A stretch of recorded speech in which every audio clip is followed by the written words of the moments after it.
This is Matthew Shack, and you're listening to The Flow Sports Radio Show.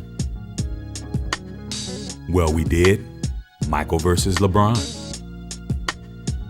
and due to popular demand and requests, because sometimes we do requests, we about to revisit this. Is Kobe Bryant better than Michael Jordan?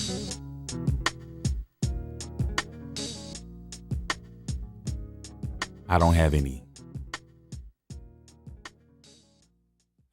any sarcastic thing to say about this comparison, because this is valid. This is the argument that needs to be put in front of any argument regarding LeBron James.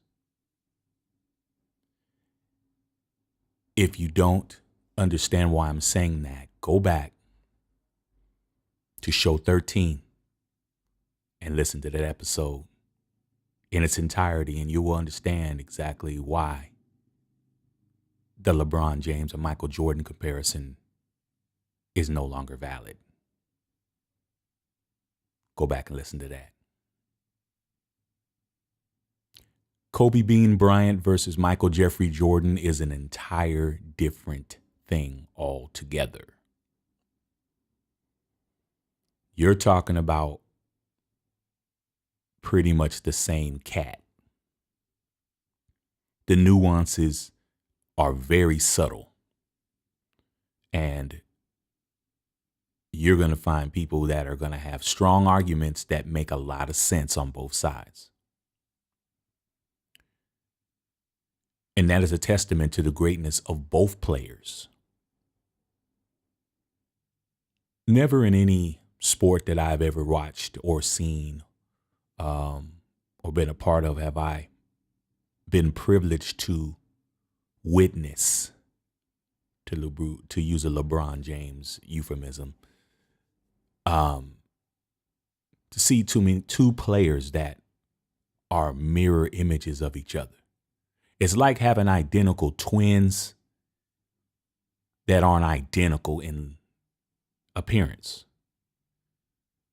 Have you ever seen like identical twins that look so much alike you wonder, man, how do they mama tell them apart? Like, they look dead alike, man. Like, you can have one go to one class and the other one go to your other class. I had two girls that I knew. Both of them were beautiful. They was fine in college. I won't say their names, but they were identical twins. And I used to ask them questions like, have you guys ever switched places in class? Yeah. Have you guys ever tried to switch dates? Yeah.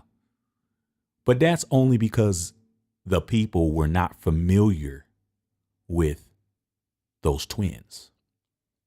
So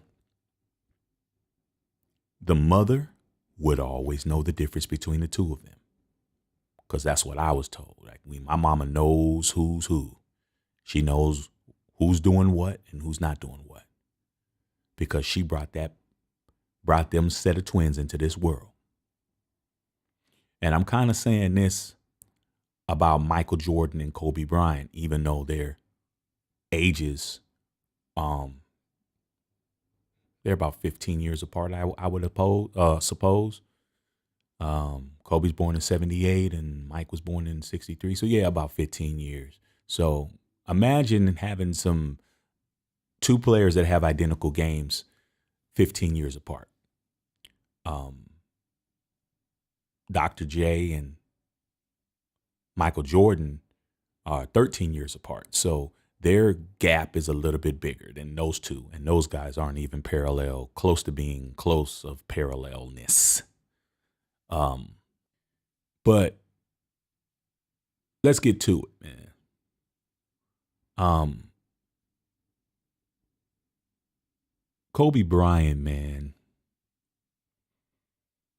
he had a tough road. I got to give a brother some credit. He had a tough road because to have the greatest player play your position, be your height, be your, physical um, match, and come in the league as a 17-year-old.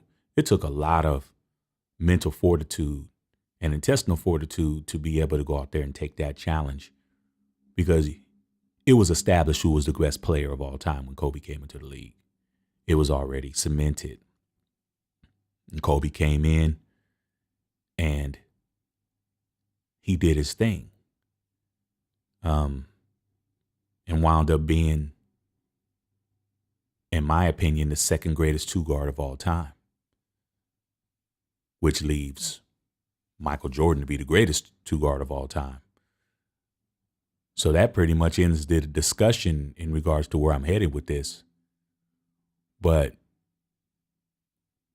what I'm trying to say is it's a lot closer than what it looks. Michael barely is winning this, in my opinion, and I'll tell you why. Now, I try not to do too many stats and go to the stat route, because that's some boring radio, boring commentary to somebody to spew out a bunch of numbers. But I got to do it just in case some people don't understand how close these guys are. They're very close. In fact, they're probably too close, which is why you'll get so much of an emotional response from Kobe stans and Jordan stans, because neither wants the other person to be over the other. So I'll just throw out a few quick ones so we can move on to more pertinent business. Kobe had 5 chips and Jordan had 6 championships. Kobe Bryant played 20 seasons. Michael Jordan played 15 seasons. Kobe Bryant had 15 playoff seasons. Mike had 13 playoff seasons.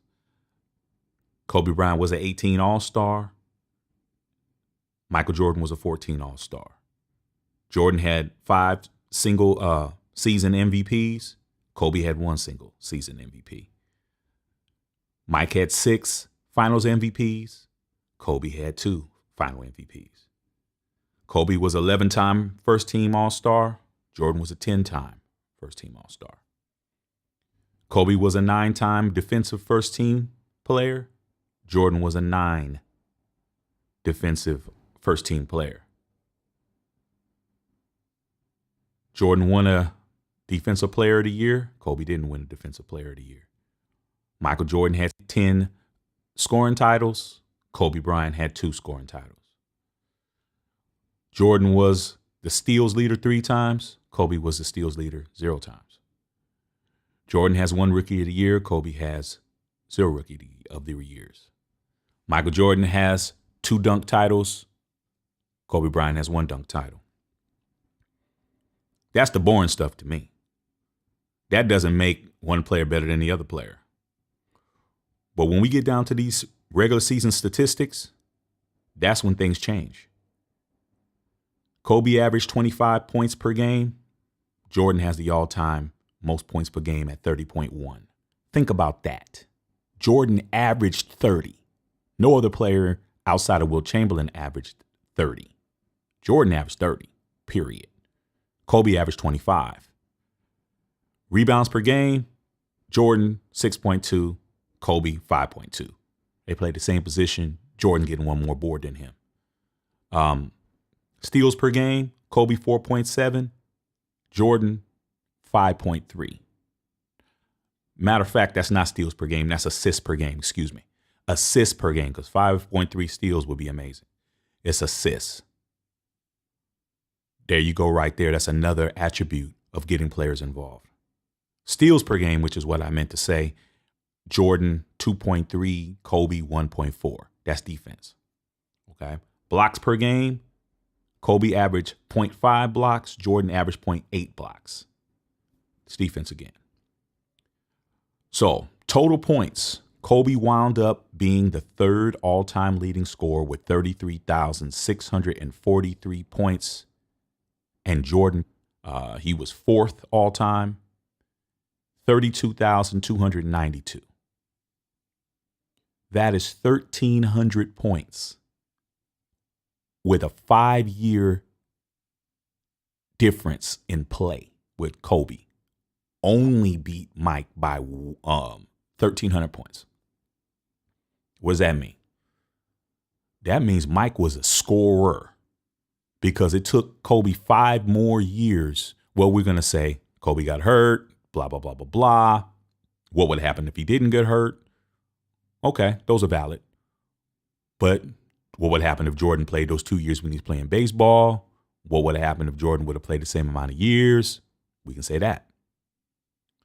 But we got to understand that right now.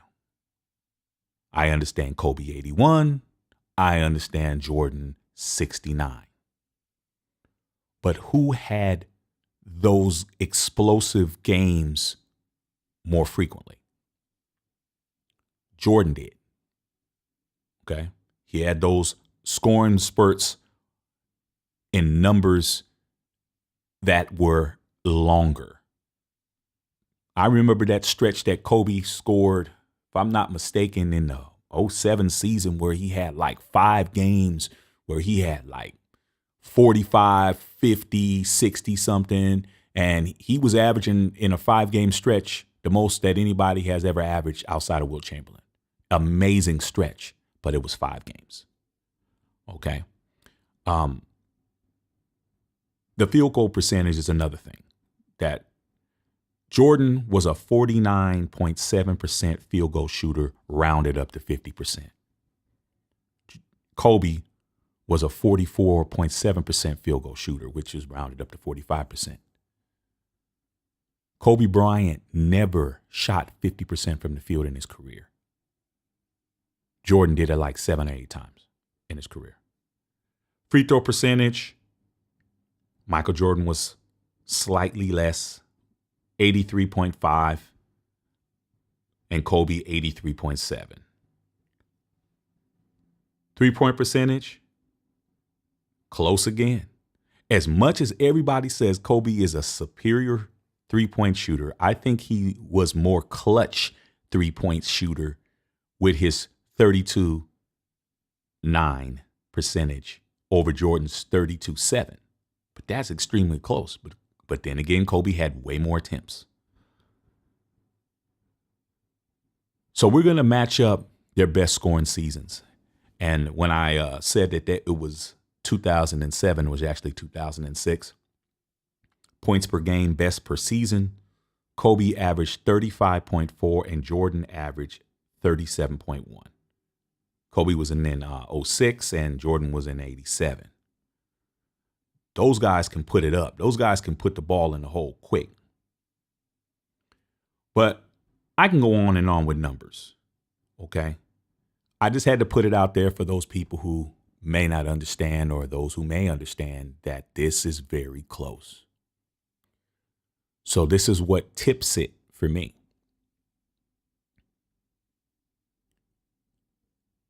What would Michael Jordan have done if he was put in the Lakers situation and Kobe put in the Bulls situation? That's what I look at. Michael Jordan never had a center.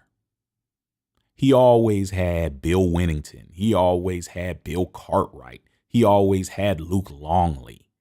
These are guys that if you didn't watch basketball in the 90s, you would know who they are. Period. Okay. He didn't have any backcourt assistants as well, rather than Kobe did. But we're not getting into that. I just want to talk about the fact Jordan never had a center. Legitimate. Kobe Bryant had Shaquille O'Neal. Okay. One of the greatest, if not one of the best to have ever played the center position. And without question, the most dominant force to ever play professional basketball in his prime during that three-peat. There's never been nobody more physically imposing his will on a physical level than Shaquille O'Neal. Would Michael Jordan would have lost that final that Kobe, Shaq, Karl Malone, and Gary Payton lost against Chauncey Billups and the crew from the Detroit Pistons? I don't think so. I don't think he loses that one. Okay? I think Jordan finds a way to get that done. Does Michael Jordan lose the final against Paul Pierce, Kevin Garnett, Ray Allen? The three-headed monster, or the first big three, the first one in 2008 against the Celtics? I don't think he would. I know he wouldn't have got blown out by 40 in the championship clinching game. That wouldn't have happened. Now we're going to put Kobe on the Bulls. Does Kobe win 6 in a row with 6 final MVPs? I don't think he does. I think he wins at least 4 out of those 6. I don't think that he wins 6 out of 6. And I don't think that he wins the MVP on all those 4. I think he probably wins 3 out of 4. And I think the difference between those two is that fact that pretty much on all the finals that Jordan played, he was the dominant best player on the team 6 years in a row that he was in the finals. Now, Kobe Bryant was not the best player on the first three-peat. That was Shaq. That's why Shaq has more MVPs than him. Now, some of you guys are a little too young because you saw Shaq when he was fat, feeble, and a shell of himself. Do yourself a favor if you really want to be knowledgeable. Go back and watch those games. Watch Shaq in his prime. That's the beauty of YouTube. You can go back and you can see things that you may not have been born for, or you may not have been ready for, or you might have missed. Go back and watch Shaquille O'Neal and watch how dominant he was. I'm not trying to diminish Kobe's talent. Kobe actually came through and saved some of them series with his play, but he was not the best player. One game does not make you the best player on a team. That's the difference. Shaq was always consistent. He was always handling his business in that three-peat era. That's what you need to watch. By the time Kobe started coming into his own, and Shaq went to Miami and played with Wade and all that, he wasn't the same dude. Okay? So you're going to be seeing Kobe Bryant in his prime and not seeing Kobe Bryant in his infancy. And vice versa. You're going to be seeing Shaq on a decline, and you're not going to be seeing Shaq in his heyday. Okay. Michael Jordan, there ain't nothing to talk about. He was the best player during all of that final run, and he three-peated 2 times. That's another thing. Because at the end of the day, stats, score, who got the more pretty shot, who got more leapers, all that doesn't come into play really in the annals of basketball. It's about winning. And without question, Michael Jordan is superior to Kobe Bryant when it comes to winning because his NBA Finals record is unblemished. It is perfect. Nothing beats perfect. You can only tie perfection. You can't beat perfection. Okay? That's the edge. Because if you have them switch spots in their primes, I think the Los Angeles Lakers wins every title that they were in that era. They lose no games. They lose games, of course, but they don't lose no chips. They don't lose a final. That's the way I see it, man. We can get all down into the nuts and bolts. Who was a better 3-point shooter? I just told you. We can get all into who's a better scorer. I just told you. We can get all into all the other little minutia that everybody wants to talk about. Kobe Bryant was a damn good player. If there wasn't a Michael Jordan, he would have been the GOAT. But everybody knows he based his game on Jordan. That's why I can't give him the nod over Jordan. Okay? It's just like I had this discussion. Some of you guys might be lost on what I'm getting ready to say. I had a discussion with a guy one time and was talking about Jimi Hendrix.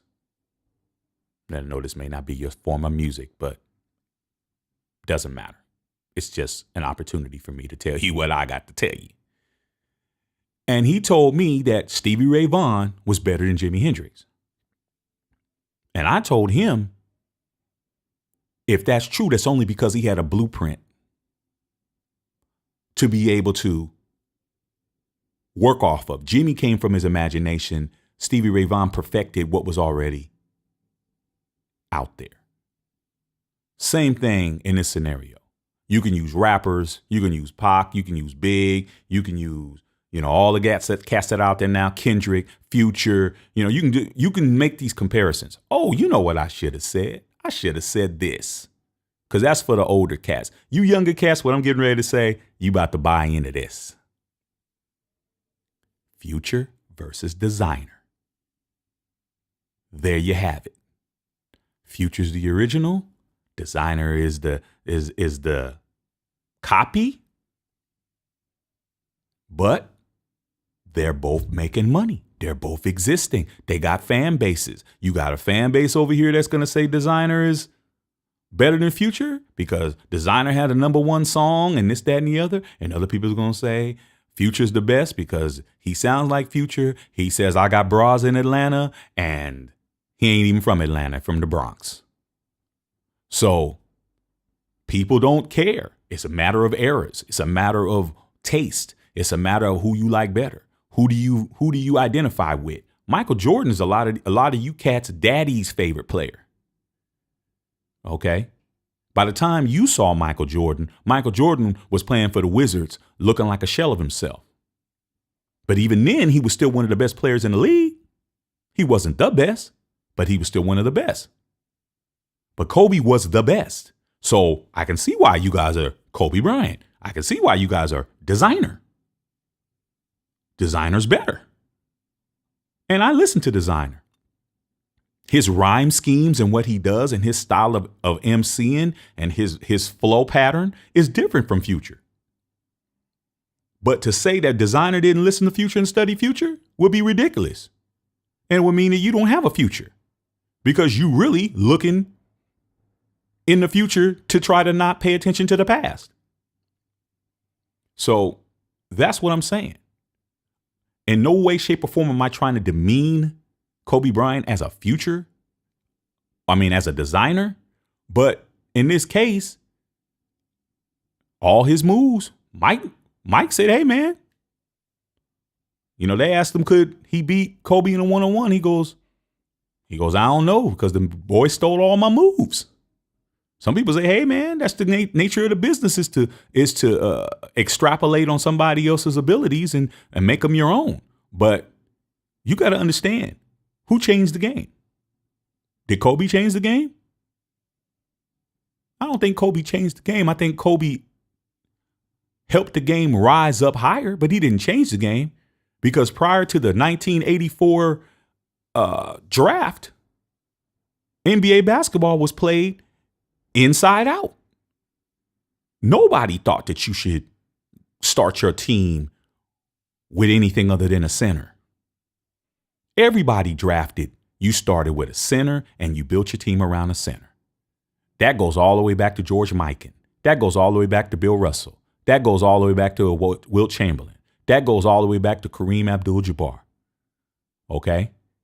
That was the way it was done for 30, 40 years.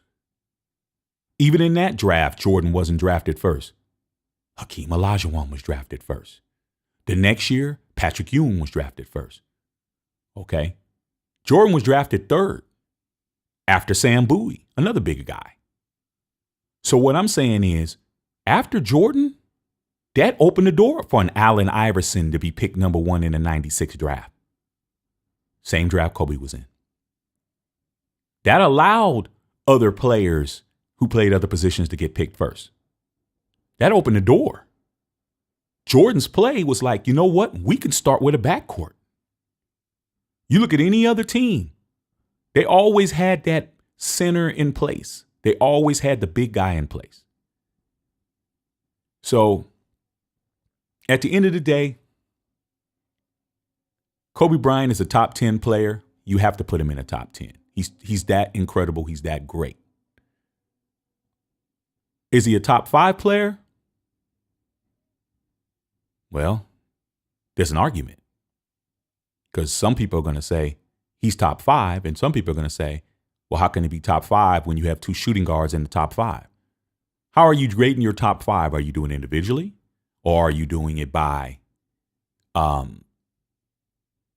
positions? Okay.